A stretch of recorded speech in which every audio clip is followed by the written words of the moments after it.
remember, you don't need to be loud and everywhere to be heard.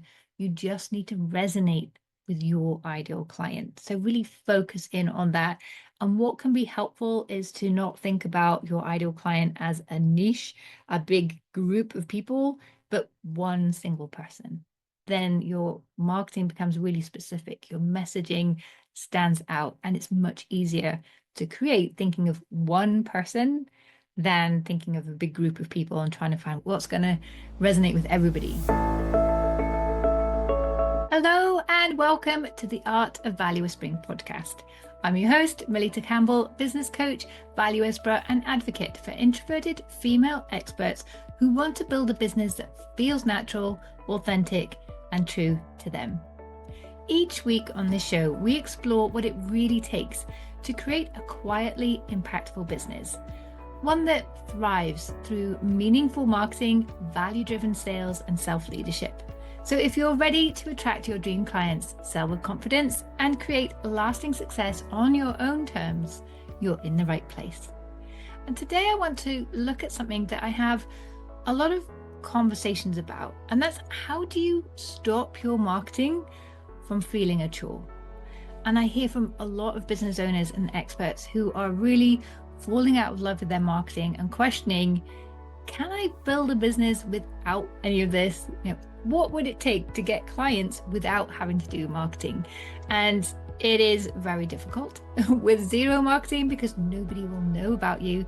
No one will get to like you, understand your offers, build that trust and belief. Your marketing is really powerful. But I think the better question is, how do we make marketing feel enjoyable? But before we dive into that, I want to say a big thank you to all of you who have been sending in wonderful messages and support, and congratulations on last week's episode, which was number 250 of this podcast. I was saying in the masterclass I ran on that day as part of the celebrations that I think if I had set out to create 250 episodes, I would never have started. But when I did start, I just never even thought or contemplated how far this podcast would go, how long it would run for, or the kind of impact it would create. I just had no idea. I just knew I wanted to start something that would reveal the truth behind what it really takes to build a business that feels authentic, how to market yourself and attract more of your dream clients in without burning out. And if you missed last week's episode, go to melittacampbell.com/250, and there is a special page I've created, and you can not only listen to last week's episode, but you can also access a PDF I've put together, which I've called Success Walks. So I've grouped the most transformational episodes from the last 5 years on specific themes. So you can immerse yourself in that topic and get fresh ideas and practical advice on how to grow your business in specific areas. So there are things there like sales confidence, money mindset, visibility confidence, marketing your business on social media, you name it, it's all in there. So do download your copy of that. Plus, you'll be able to access the replay of the masterclass I just mentioned on podcasting, where I shared everything that I've learned about launching a podcast, keeping it going, interviewing people, pitching to a podcast as a guest, what it takes to be memorable when you are a guest on someone's show, and so much more. There were some brilliant questions raised as well. So go and listen to that. You'll find all of it at melittacampbell.com/250. That's the number 250. So let's move on to today's topic, how to market your business so it doesn't feel like a chore. And if you are feeling that way right now, I do want you to know you are not alone, but there are some simple things you can do to turn that around so your marketing feels joyful, it feels impactful, and it gets the results that you're looking for. And not just for you, but for your clients as well, because I believe your marketing done well can be a catalyst for positive change in the world. Even if people don't become a client of yours, you can leave a positive impact. So that's what we're going to look at. So we're going to explore how to shift from feeling like your marketing is a chore to feeling like it's a choice, going from marketing being draining to it being energizing. And yes, it really can feel that way. Because when it feels like a chore, it's just not fun. I remember reading a quote from Sir Richard Branson years ago, and it actually got me to stop one business and start another one. And the quote is, if it's no longer fun, stop doing it. And marketing, you can't just stop doing it because then you will stop bringing in clients into your business. You will become invisible. And that's not going to help you have a strong, thriving, growing business. But you can reframe a lot of this so that your marketing aligns more to your strengths and does feel enjoyable. So you can do it on a consistent basis. And you no longer feel drained by thoughts of, oh, I have to post again, or I should be doing this, or feeling like you're just shouting and putting content out there that's just being ignored, and feeling like you're forcing yourself to do your marketing because you have no energy for it anymore. And you just dread showing up online again. Now, these feelings, it doesn't come from being lazy or having any lack of ambition. And often it's not even about being shy or holding back in some way. You just thinking, well, what's the point? It's not working. I'm putting all this effort in. Nothing is coming together or having the impact that I want. And yeah, it will never feel energizing in that scenario. And I've been there too. I've worked in marketing my entire career.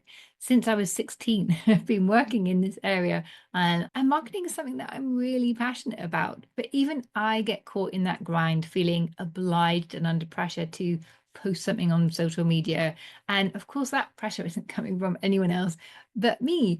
And me listening to other voices saying, oh, you should be everywhere. You should be on all of these platforms. You should be up until 4 o'clock in the morning replying to messages and engaging with people. Like, why wouldn't you do that? I mean, those kind of messages for a while kept me off social media altogether because if that's what it takes, I don't want to do it. I don't want any part of it. I have two young kids and a dog. I'm up at 5:30 every morning, and not as part of the 5 o'clock club, just because that's what it takes to get my day going and to make breakfast for everyone, make lunch for everyone, make sure that everyone's organized and out the door, take the dog for a walk, hit the gym, and get to my desk at reasonable hour. So the idea of staying up till 2 or 3 in the morning, messaging people on social media, I mean, it just isn't practical. And we know that sleep is so important to our well-being, and our business thriving depends on us thriving. Some of the advice of these kind of experts is good. And so if anything they're saying resonates with you, then by all means take that. But when they're saying you have to be everywhere, doing everything, posting several times a day, staying up till the early hours, I don't believe you need to do that. So let's look at what can we do differently. Because if we are in that space and our marketing isn't feeling meaningful and impactful and it's draining us, then we're just going to disconnect and not do it. And that, of course, we want to avoid. So what I want you to know is that if your marketing is feeling like a chore, it's most likely because what you're trying to do isn't aligned to your strengths, your value, and your energy. It's really easy to get swept along with what everyone else is doing. So when you're feeling out of alignment, when you're not enjoying your marketing, just take that step back and think, hold on a minute. Am I playing to my strengths? Am I leaning into my values and value? Am I operating in a way that's giving me energy, or is it zapping my energy in some way? And therefore, what can I change?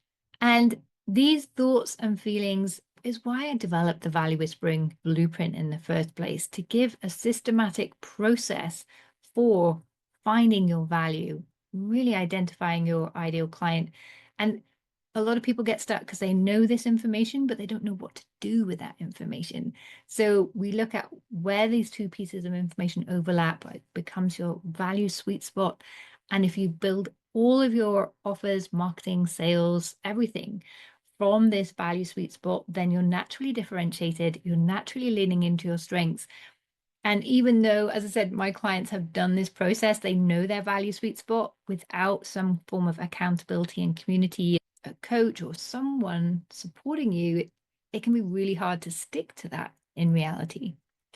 The idea behind the Value Whispering Blueprint is to help you create marketing that feels natural, meaningful, and energizing. It leans into your strengths. It feels like you're doing the right thing in the right place for the right reasons, and it's working. It's having that impact.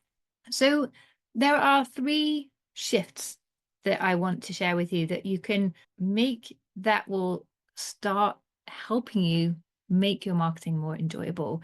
The first one is going from asking yourself, what should I be posting today, to how can I help my ideal client today?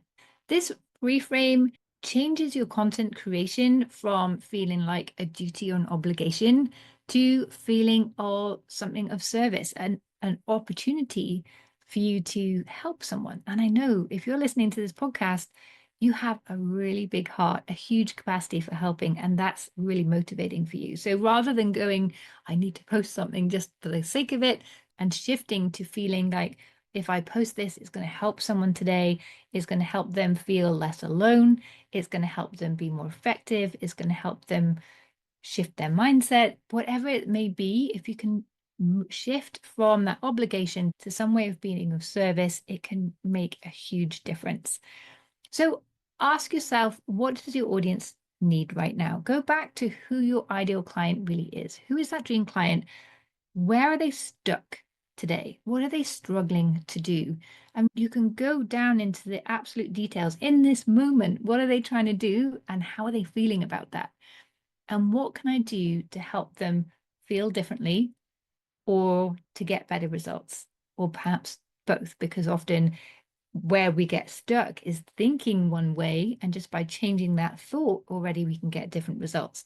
So changing that thought from I should be posting to how can I help someone today is already going to shift the actions you'll take and the results you'll get. So what can you do today to help your audience get better results? And this is something else that can drain us. We have, as I said, a big heart. We want to share everything, but they can't put everything into practice right now. So they'll go, oh, that's nice, and it won't have the impact. So we're much better off sharing one small thing they can do today that they can actually put into practice and start to see different results.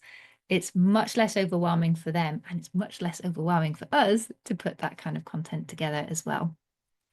So look for something maybe that's inspired you, something that's helped you in the past, or something that you've seen helped your clients. So quite often I get my content from ideas that come out from sales calls, because from sales calls I have conversations with people like you, the listeners, who are stuck, and they're saying, well, this is where I'm stuck. This is the challenge. This is how long it's been going on, but this is where I'd love to get to. So I can already start to think of that one person and share some advice with them, or something that's come out of one of the calls I've had with my clients this week, a discussion we've had. And particularly if it's a discussion that a client raised in one of the group calls and everyone else in the group was like, yes, me too, then that very often then becomes the basis of my content, because my dream clients are the people I'm working with. So if they're struggling with this, then my other potential dream clients out there are also going to be having these same challenges. So think about a small tip that you can share and look back to what's come up for you in the last week or so for some inspiration. Shift 2 is all about going from being everywhere all of the time to having a more intentional presence. So I want you to focus on quality over quantity. You don't need to be everywhere, but you do need to be visible to your dream clients. So pick the 1 or 2 channels that you enjoy and where your ideal clients hang out, and go deeper there. Now, when I say channels, it doesn't mean just social media, of course. It can be social media, but it could be anything else. If you love networking, that can be your channel for reaching clients. If you love public speaking, go for that. If you love writing, go into blogging. And we have a great episode coming up soon on the topic of blogging, so look out for that. You can write ebooks or books or email marketing. All of these, there are so many different ways to market your business that you don't have to just do social media. I will do an episode on that topic alone. But lean into your strengths. What do you enjoy? What are you really good at? What could you create that's going to help your client and have them say thank you? that you can then share. Obviously, having a social media presence is helpful these days because you can reach people beyond your local areas, but it's not your only choice. And if you have a strong presence but want to be more active in other channels, then go for it. Absolutely. So just remember, you don't need to be loud and everywhere to be heard. You just need to resonate with your ideal client. So really focus in on that. And what can be helpful is to not think about your ideal client as a niche, a big group of people, but one single person. And then your marketing becomes really specific. Your messaging stands out, and it's much easier to create thinking of one person than thinking of a big group of people and trying to find what's going to resonate with everybody. Just resonate with that one person, and everybody that aligns with that person is going to be attracted to that content as well. And then the final shift is going from performing to having conversations. Feeling like you have to be on stage, in the spotlight, in front of a lot of people, just focus in on those one-to-one interactions and building relationships. So think of your marketing not as broadcasting and pushing information out there, but more as starting conversations that could lead to meaningful relationships. So that is going to shift the way you're going to create your content as well, because lots of people put great stuff on social media, but there's no way to interact with it. So communication has two strands. It's the information you put out there, but also how the person receiving this message, how they interact with that information. Those are the two strands of communication. And a big mistake I see is people focusing on information. I want to tell everyone this, and not on how the audience will interact with information, what they're going to do with this information, what are they going to think, feel, and do as a result of reading or listening to this content. So think about what you can create that isn't just information you're putting out there, but information that's drawing people into a conversation. And then when you have put your content out there, say on social media or whichever channel you've chosen, think about how you can take that conversation forward. So not just starting a conversation, but then engaging thoughtfully, commenting, responding, messaging them directly. We talked about this with Josephine recently on the show in episode 249. Do go back and listen to that. She gave a complete masterclass on LinkedIn, but of course, a lot of what she was sharing is relevant for other forms of marketing as well. So do go and listen to that if you haven't already. So when you are starting conversations and you're having that interaction with your clients, suddenly it starts to becoming energizing instead of draining. It's not just like putting everything out there. You're getting that interaction, you're getting that energy back as well. So it may feel like, oh, but that sounds like more work, but I promise you it's more energizing in the process. And you're going to learn so much more about your ideal clients. They're going to learn more about you. They're going to feel more comfortable taking that next step with you. So it's going to move them along the client journey. So this is a way to make your marketing feel more enjoyable and start getting better results as well. So just to remind you, if your marketing is feeling like a chore, if it's feeling draining, take a step back and look at how can you realign your marketing so it feels good. So you can show up with confidence and meaning, start involving your audience, having those conversations and moving people along their client journey.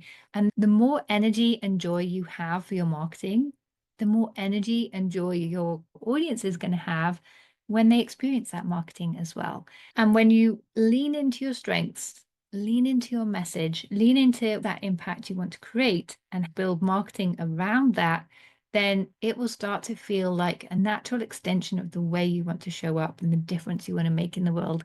And that is going to be energizing as well, because you'll start to see that you are having that impact. So, as I said, it's not about being everywhere. This is about being intentional. Intentional about where you show up, what you say, how you do that, leaning into what's meaningful and enjoyable for you, leaning into your strengths. And that's what value whispering is all about, is taking all of this, embracing it all, everything that makes you you and special, and how you can share that value to make a difference in the world, and then whisper that through everything you do. Weave it through your marketing, your sales, your interactions, your words, everything about how you show up and run your business. So your value becomes your quiet power. It feels good, it builds relationships, and it grows your business without the overwhelm. So have a think about those 3 shifts, going from what you feel you should post to how can you help today? Going from being everywhere all of the time to having a smaller but more intentional presence. And going from feeling like you have to perform to having that conversation. Which of these shifts do you feel you need most right now? And what step could you do? And what does that mean for you today? What can you do differently this week to bring that into your work and fall back in love with your marketing and your business and get those great results? Because it's only when we're working with our dream clients that our business grows, our impact grows, and the world is a better place for it. Once you have reflected on this, you know your start point, come and share that with me on LinkedIn. I'm really easy to find. I'm just at Melitta, that's Melitta with 2 T's. And I'd love to know what you're going to do, what has resonated most with you about this episode, and what do you want to learn next? Come and let me know. So there you have it. 3 simple shifts to help you move from seeing marketing as a chore to experiencing it as energizing and a natural part of your business and how you create impact in the world. Remember, your marketing doesn't have to be loud or overwhelming for it to work. When it's aligned with your values and your strengths, it becomes a tool for connection and not just promotion. If you have enjoyed this episode, I would love to hear what shift resonated with you the most. Send me a message on LinkedIn or share this episode with a fellow introverted business owner who could use a fresh perspective on their marketing.